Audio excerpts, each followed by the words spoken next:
जय श्री राम दोस्तों, जय हनुमान। कैसे हो आप सब लोग। कुल देवी की शक्ति कैसे प्राप्त होती है? कुल देवी की कृपा आपको कैसे प्राप्त हो सकती है? वो शक्ति को कैसे आप बुला सकते हो अपने घर के अंदर, और उन शक्तियों के द्वारा क्या क्या कार्य कर सकते हो? देखिए, कोई भी शक्ति होती है, चाहे वो कोई कुल की शक्ति हो, चाहे आपकी कोई खानदान की शक्ति हो, या आपकी कोई पितर की शक्ति हो, या आपकी भक्ति से प्रसन्न होकर देवता आपको कोई शक्ति प्रदान करते हैं, तो ये आपके कर्म के अनुसार ही आपको प्राप्त होती है। आपकी भक्ति, जब हम भगवान की भक्ति करते हैं ना, जब भी हम भगवान की पूजा कर रहे होते हैं और हमारा पूजा में लगन लग जाता है और लग जाता है, ठीक है, और ये लगन भी प्रभु की इच्छा के प्रताप से होती है, तो ऐसे नहीं होती है। और अगर आप चाहते हो कि कुल की शक्ति आपको प्राप्त हो जाए, कुल की दिव्य कृपा आपको प्राप्त हो जाए, तो आपको क्या कार्य करना चाहिए? आज की वीडियो बड़ी ही महत्वपूर्ण होने वाली है। अगर वीडियो अच्छी लगती है तो लाइक कीजिए, मेरे चैनल को सब्सक्राइब कीजिए, ज़्यादा से ज़्यादा शेयर कीजिए और बेल आइकन बटन को दबाना ना भूलिए, ताकि आने वाली हर वीडियो की नोटिफिकेशन आपको प्राप्त हो जाए। सबसे पहले बात, अपने घर के बुजुर्ग, जो हमारे घर के बुजुर्ग होते हैं ना, कहते हैं कि जो बुजुर्ग जिसके घर में वास कर रहे होते हैं, उनके घर के अंदर कुल की शक्ति प्रसन्न होती है। सबसे पहली बात आज सुनना, ठीक है। अगर आपके घर में बुजुर्ग जो है अष्ट पुष्ट है, आपके घर में है, तो आपकी कुल की शक्ति जो है वो प्रसन्न है, क्योंकि कुल की शक्ति से ही पितृ शक्ति प्रसन्न होती है। और पितृ शक्ति जब प्रसन्न होती है, क्योंकि पितृ शक्ति का कनेक्शन कुल की शक्ति से कैसे है?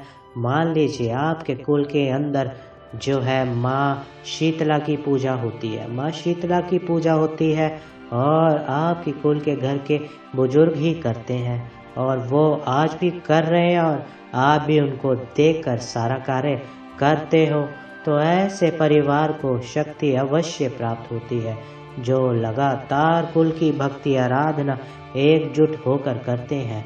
जिस दिन कुल की शक्ति का दिन होता है, मान लीजिए अष्टमी का दिन है, माता का या नौवीं का दिन है, या माता का 14 है, तो उस दिन आप पूरा परिवार एकत्रित होकर माँ को भोग लगाते हो, और कहीं ऐसी जगह लंगर का दान भी देते हो, कुछ ना कुछ कर रहे होते हो।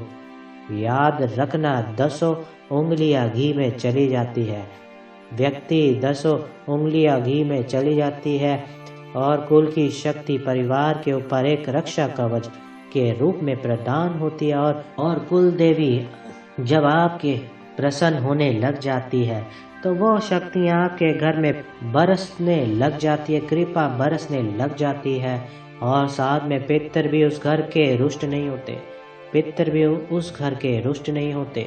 अगर कोई व्यक्ति कुल की शक्ति को रुष्ट कर देता है, तो फिर चाहे आप किसी भी देवी देवताओं की आराधना कीजिए, आपकी समझ से बाहर हो जाएगा। तो आज जो आपको इस वीडियो में समझ में आएगा कि कुल की शक्ति को कैसे आप प्राप्त कर सकते हो।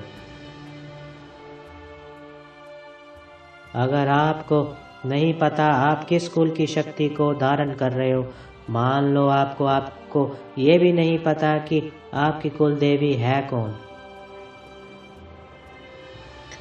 आपकी कुल देवी है कौन, आपके कुल देवता है कौन। अगर आप चाहते हो कि कुल की शक्ति आपसे प्रसन्न रहे, आपको आशीर्वाद दे, तो एक काम करना, जिस दिन भी माता की अष्टमी हो, जिस दिन भी माँ की अष्टमी होती है, माँ काली के मंदिर में जाइए। माँ काली के मंदिर में जाकर आपने 5 पान के पत्ते लेने हैं, 5 पान के पत्ते, और हर पत्ते पर 2-2 पेड़े रखने हैं। अपने 2-2 पेड़े रखने हैं, आपने 2-2 पेड़े रखने हैं, और 2-2 पेड़े रखकर अपने हर भोग को और कपूर को और 3-3 लौंग, ये बात याद रखना कि अपने ऊपर से 7 बार वार कर माँ काली के आगे प्रज्वलित कर देना है। माँ काली के मंदिर में जाकर प्रज्वलित करना है और माँ से ये विनम्र प्रार्थना करनी है कि हे मातेश्वरी, मेरी कुल में अगर किसी के द्वारा भी कुल की शक्ति का अपमान किया गया हो या कुल की शक्ति को रुष्ट करने का प्रयास किया गया हो तो हे मातेश्वरी, आज इसी भोग के माध्यम से आप प्रसन्न होइए और मेरे घर में अपना वास दिखाइए।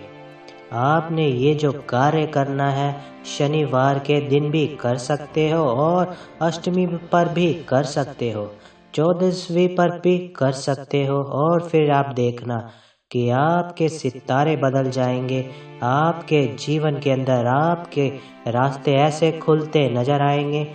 आप जिस दिन से करना प्रारंभ करोगे 7 बार कर दीजिए इस उपाय को, या तो 7 अष्टमी कर दीजिए या 7 शनिवार लगातार कीजिए, और फिर उसके बाद एक अष्टमी, महीने में 2 अष्टमी आती है, फिर उसके बाद 2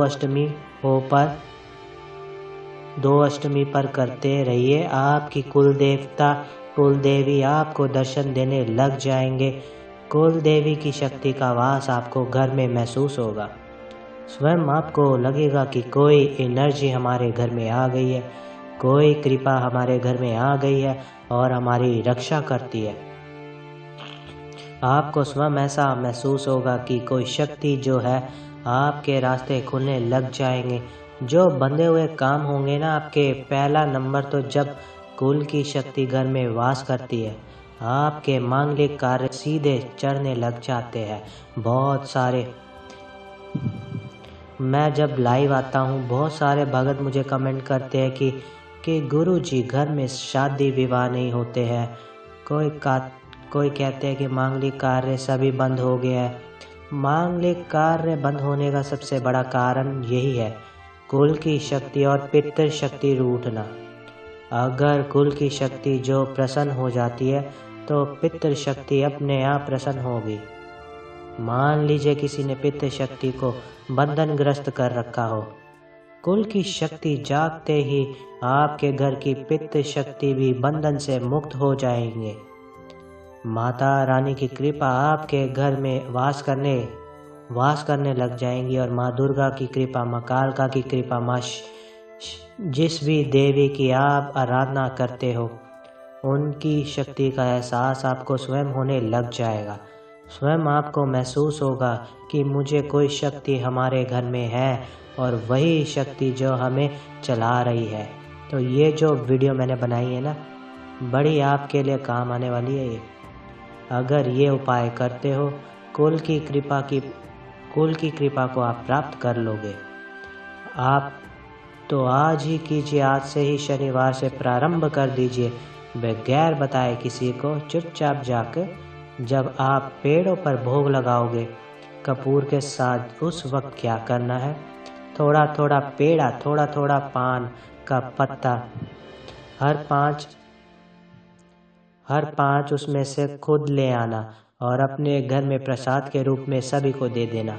फिर देखना आपको स्वयं उनकी एनर्जी का एहसास होगा। जो दीपक लगाना है वो आप माँ काली के मंदिर में ही लगाना है, माँ काली के मंदिर में लगाना है। और फिर देखना स्वयं एनर्जी को महसूस किया जाता है, और कैसे महसूस करना है इस पर भी वीडियो बनेगी। अगर वीडियो अच्छी लगे तो वीडियो को लाइक कीजिए, मेरे चैनल को सब्सक्राइब कीजिए और ज़्यादा से ज़्यादा शेयर कीजिए। जय श्री राम दोस्तों, जय हनुमान।